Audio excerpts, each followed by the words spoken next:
I thought we were on Jen.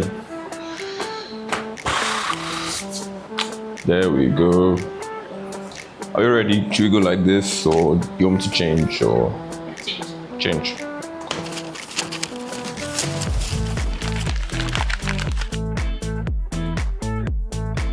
If you were 18 in 1999, you are probably 45 years old now. It means you have voted in 7 different elections. And for most of those elections, the same names have been on the ballot in one way or the other. The next election will be themed 3 of those names.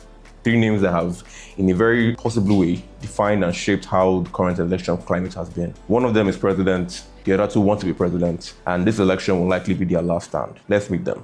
Bola Tinubu is the incumbent president. He governed Lagos from 1999 to 2007, and ever since then has been working with different opposition groups to reclaim the presidency. If you drew a straight line in Nigerian opposition politics from 1999 to 2015, odds are your line will go through Tinubu at some way or the other. Atiku is a perennial presidential candidate. For context, he's been running for president since before I was born. Atiku was vice president between 1999 and 2007 and has been trying to make his way back to the villa ever since. Peter Obi was the 2-term governor of Anambra State, and he was one of the first politicians to challenge his results successfully in the court and win. In the last election, he unexpectedly galvanized the hopes of many Nigerians into coming third and was able to get millions of votes in the process. All 3 of them will be making what is likely their last serious bid for the presidency in 2027. For context, Tinubu will be 79 in 2031, Atiku will be 85 by then, and Obi has already made it very clear that because of the North-South arrangement, this will be his last bid and he wants to make a 1-term president. Now, these elections will be very important and will be framed through the context of what has come before, and this is what's going through a journey of our last election cycle. In 1999, the main issue really was about getting the military to leave. And the candidates and the politics also reflected the legacy of the aborted 1993 elections. In 2003, Obasanjo was returned, and it was really about consolidating democracy at that point. In 2007, there was a big hoopla around the 3rd-term agenda by Obasanjo and different other moves. We ended up getting Yar'Adua, a progeny of a storied family from the north. By 2011, Yar'Adua had died, and Jonathan had succeeded him. And there was a very big question as to how the North-South divide was going to continue, and even somebody coming from a minority part of the country.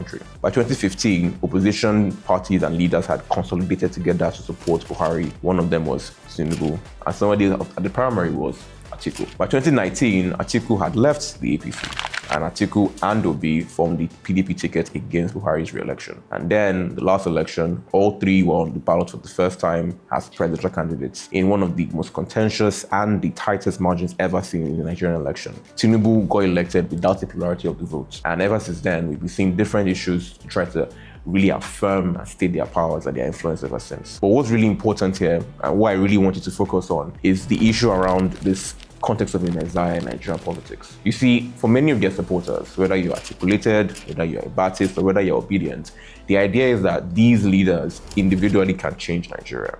If we elect one of them, we can save everything. But that's not really how Nigerian politics works. We've seen how governors have either frittered away money or how they've been influential and important in their different states. We've seen how we complain about the cost of living, cost of rising, insecurity, and different issues around the country. And even when people have had enormous power, or when we've elected people who have been running for office for years, we've seen how the issues affecting Nigeria can demystify and can really affect and change somebody's approach to governance, for better or for worse. The main issue really is that not one person can save Nigeria. And it's important that as we go into these elections, we look at things not just from the top, but the down ballot races, and look at how the entirety of Nigeria's governance can work. If we focus on elections as the solution, we will always keep getting disappointed. And that's why it's important to note that elections are not the solution. They are a means to the solution. Focusing on what is going on, keeping context, and keeping leaders accountable, not just during the election cycle, but beyond. This is election context. Over the next couple of months, as we ramp up to the elections, we're going to be going all the way back to 1979 to try to make sense of how Nigerians have interacted with elections and how the issues, the trends, the patterns, the stories that really shape the way that we've engaged with this very important and very widespread civic engagement. Hopefully, we'll provide some more context to show you how yesterday's decisions affect today and how your decisions today will shape tomorrow.